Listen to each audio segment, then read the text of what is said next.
살다 보면 다른 사람 때문에 마음 상하고 화나는 일 정말 많지 않아요?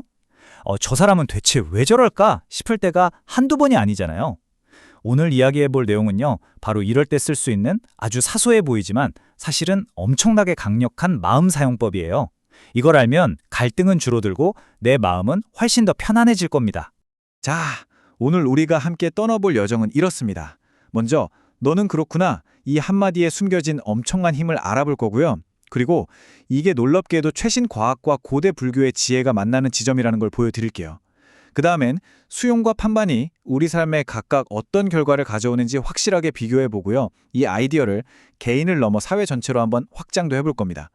그리고 마지막으로 왜 이 모든 것이 결국 가장 현명한 이기주의라고 할 수 있는지 그 핵심을 딱 짚어드릴게요. 그럼 가장 근본적인 질문부터 시작해 볼까요? 도대체 우리는 왜 이렇게 계속 다른 사람하고 부딪히는 걸까요? 직장에서, 집에서, 친구 사이에서, 심지어 인터넷에서도요. 그 해답, 사실 의외로 아주 가까운 곳에 있습니다. 네, 바로 첫 번째 열쇠입니다. 이 모든 골치 아픈 갈등을 푸는 실마리는요, 우리가 평소에 쓰는 아주 단순한 한마디를 어떻게 이해하느냐에 달려 있어요. 바로 이 말이에요. 넌 틀렸어 라고 쏘아 붙이는 게 아니라 너는 그런 식으로 생각하고 말하는 습관이 있구나 하고 그냥 상황을 있는 그대로 보는 거죠. 이게요, 판단의 스위치를 끄고 관찰의 스위치를 켜는 정말 어마어마한 생각의 전환이에요. 상대를 비난하는 대신에 저 사람의 고유한 특징에 저런 거구나 하고 그저 인정해 주는 겁니다. 정말 놀라운 건요, 이 단순해 보이는 관점이 현대 과학과 고대의 지혜라는 전혀 달라 보이는 두 분야에서 아주 강력하게 지지받고 있다는 사실이에요. 어떻게 뇌과학과 불교가 똑같은 이야기를 하고 있는지 한번 자세히 들여다볼까요?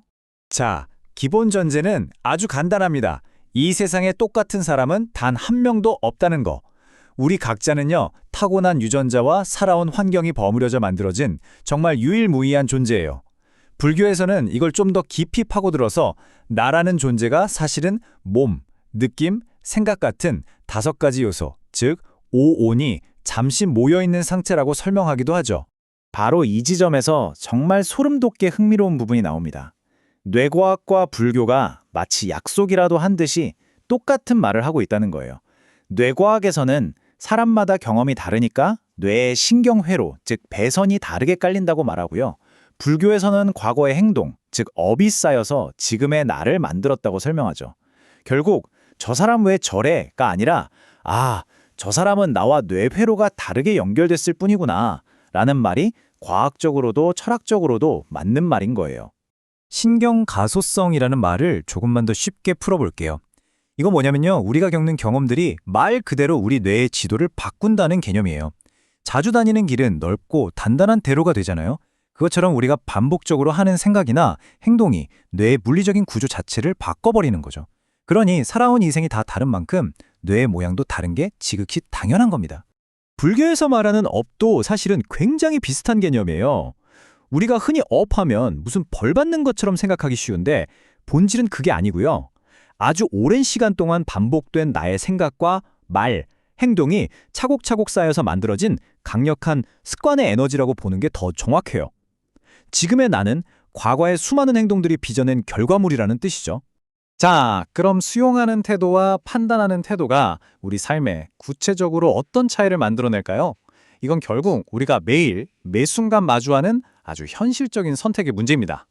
다른 사람을 있는 그대로 그렇구나 하고 수용하는 순간 가장 먼저 혜택을 보는 사람은 놀랍게도 바로 나 자신이에요.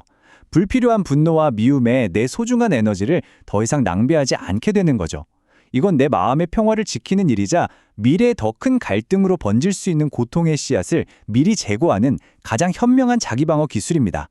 반대로 넌 틀렸어 라고 판단하고 비난하는 순간을 한번 떠올려 보세요. 가장 먼저 고통받는 사람도 결국 나 자신입니다. 몸에서는 스트레스 호르몬이 팍팍 나오고 마음은 시끄러워지죠. 관계는 당연히 나빠지고요.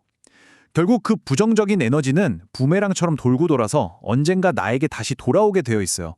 자, 이제 이 관점을 개인의 차원에서 우리 사회 전체로 한번 쫙 넓혀볼게요. 이 사소한 생각 습관 하나가 어떻게 거대한 사회 시스템과 연결되는지 알면 정말 흥미로울 거예요. 고대 그리스의 철학자 아리스토텔레스가 이런 말을 했죠. 인간은 사회적 동물이다. 맞아요. 우리는 절대로 혼자 살 수 없는 존재잖아요.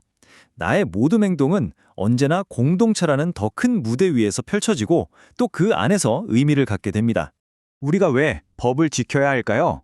한번 생각해 보세요. 법이라는 건 결국 저마다 다른 생각과 욕구를 가진 수많은 사람들의 습관들이 서로 부딪힐 때 생기는 혼란을 막기 위한 최소한의 사회적 약속이에요. 다시 말해서 사회 전체 차원에서 서로의 다름을 인정하고 관리하는 시스템, 그게 바로 법인 셈이죠. 그리고 이 사회 시스템의 가장 깊은 뿌리에는 자업자득, 즉 뿌린 대로 거둔다는 원리가 깔려 있습니다. 놀랍게도 이 불교의 원리가 현대 법치주의에서 말하는 책임의 원칙과 정확히 일치해요. 나의 행동, 즉 나의 업이 사회라는 거대한 그물망에 어떤 영향을 미치면 그 결과는 반드시 어떤 형태로든 나에게 돌아온다는 걸 꼭 기억해야 합니다. 자, 이제 지금까지 흩어져 있던 조각들을 하나로 맞춰볼 시간입니다. 이 모든 이야기를 쭉 연결해보면 우리는 어떤 핵심 결론에 도달하게 될까요? 핵심은 바로 이겁니다. 다른 사람의 다름을 인정하고 받아들이는 건요, 그 사람을 위한 착한 배려나 희생이 아니에요. 오히려 그 반대죠. 불필요한 감정 소모와 갈등으로부터 나 자신을 지키는 가장 현실적이고 영리한 이기주의라는 겁니다. 내 마음의 평화를 지키기 위한 최고의 인생 치트키인 셈이죠. 오늘 이야기는 여기까지입니다. 마지막으로 이 질문 하나만 마음에 담아가셨으면 좋겠어요. 당신의 소중한 마음의 평화를 위해서 오늘 당장 그 사람은 그냥 그런 사람이구나 하고 가볍게 놓아줄 수 있는 사람은 누구인가요? 그 작은 선택 하나가 여러분의 내일을 완전히 바꿀지도 모릅니다.